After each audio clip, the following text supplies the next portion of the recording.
and gentlemen, Gail Thomas. What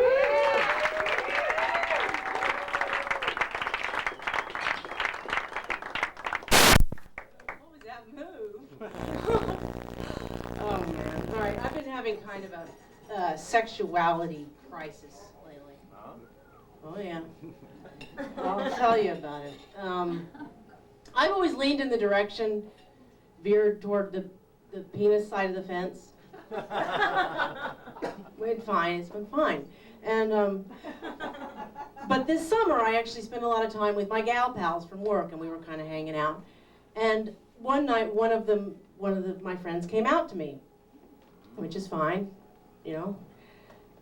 Then she proceeded to tell me that she'd always thought that I was gay.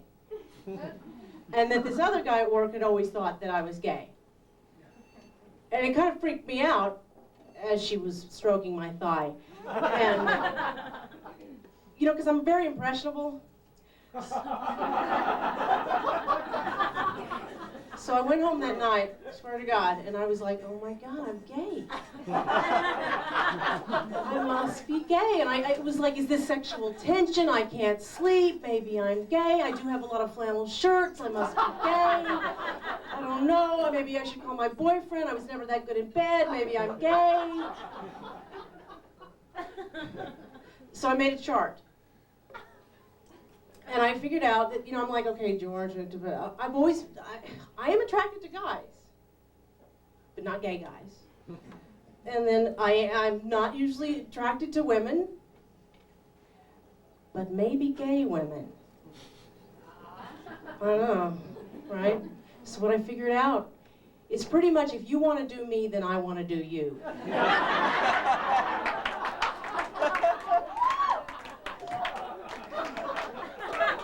So,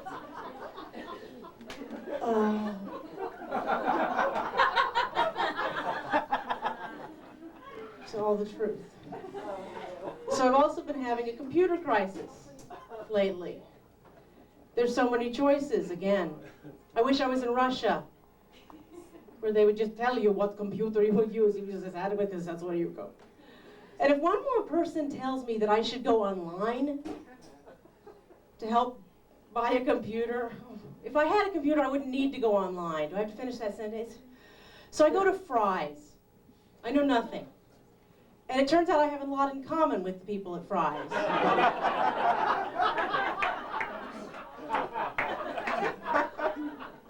I stare blankly into the sales guy's face, and he stares blankly back into my face. This could be a blind date.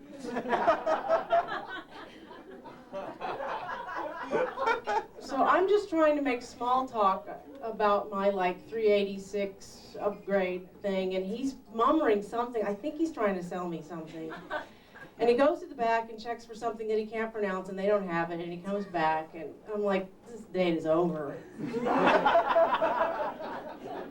No kiss here, buddy. So I go over to the magazine thing, and I'm thinking, okay, I can learn, I can read, I can do this on my own. I used to be smart, I could do this, gigabyte, megabyte. Yeah, I did, sir, I was. You wouldn't think it to see me here, but I did. I used to be smart. So I start reading, and I start to learn a little bit, at which point I'm overqualified to be a salesperson at Fry's. So I kind of sneak out the back way, avoiding eye contact with my former sales guy. And I drive to Circuit City. And I get to Circuit City, and I see this guy, and he looks like he's kind of smart. This computer guy at Circuit City looks kind of smart. But he's surrounded by all these sort of young, voluptuous, large-chested silicone women, and he doesn't see me. And then, of course, this Asian American couple comes up, and they know exactly what they want, so I start taking notes, and he doesn't notice me at all at this point. So I'm not ready yet anyway, I'm not ready. So I go over and I look at cell phones, and the guy over at cell phones is really sweet. He's kind of tall and light hair, and he's very understanding. So I buy what he has. I buy a cell phone. Because I need something. I want to buy something. I want to own something. I've made a decision. I feel good about myself. And then I look at the Sprint phones. I change my mind. I go back, and I come back, and then I made another. But at this point, the computer guy's ready for me. Now, he's ready, I'm ready, we're both available. seems good. So I go over there, and he is a sweet guy. He's very understanding. He listens to my problems. He sympathizes with where I'm at. And I describe my past to him. I tell him about the Fry's experience. And he's really sweet and understanding, and so I'm starting to relax. And he says Celluron and Pentium, and they sound beautiful when he says them. So I'm trying to make up my mind, because this could be the computer guy, you know? But the truth is I'm not ready. I thought I was ready, but I wasn't. Still don't know. But he doesn't pressure me.